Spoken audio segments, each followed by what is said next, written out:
প্রতি বুধবারের ন্যায় আমাদের ইনভাঙ্গার প্রোগ্রামের আওতায় আমরা যে ভ্রাম্যমাণ আহার পরিচালনা করি, তারই প্রেক্ষাপটে আজকে আমরা ছোটমণি নিবাস, যেটা হলো বর্ণালীর মোড়ে অবস্থিত এতিমখানা, ওখানে গিয়েছিলাম। এন্ড দেন ওখান থেকে আমরা আসছি, এটা হলো বায়ান ওহাটা শিশু পরিবারের এখানে আসছি। বাচ্চা রয়েছে ছোটমণি নিবাসে 14 জন, আর এখানে 30 জন। এই 30 আর 14 44 জনের মতো। আজকের যে মেনু ছিল, মেনুতে ছিল আর কি চিকেন বিরিয়ানি, আর সাথে ছিল শসা স্লাইস।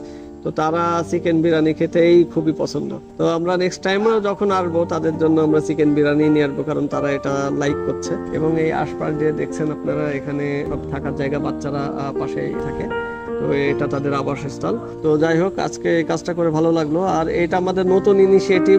আমরা এই 2টা অনাথ আশ্রমে, এতিমখানাতে আমরা হলো এক বুধবার, মাসের একটা বুধবার আর কি, চতুর্থ বুধবার এখানে আমরা বাচ্চাদেরকে খাওয়া দাওয়া করাবো। তো যাই হোক, এই নতুন ইনিশিয়েটিভ নিয়ে আমাদের ভালো লাগছে, কারণ আমরা এতিমদের পাশে দাঁড়াতে পারছি কিছুটা হলে।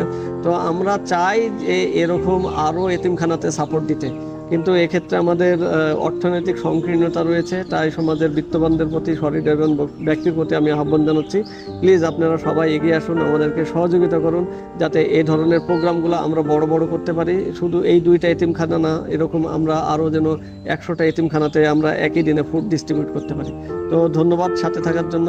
আমাদের ভলেন্টিয়ারও অক্লান্ত পরিশ্রম করছে, এবং বাইটস অ্যান্ড ভিউ রেস্টুরেন্টের যারা খাবারটা প্রস্তুত করে দিয়েছে তাদেরকেও আমরা ধন্যবাদ জানাই। তো সকলকে ধন্যবাদ জ্ঞাপন করে শেষ করছি।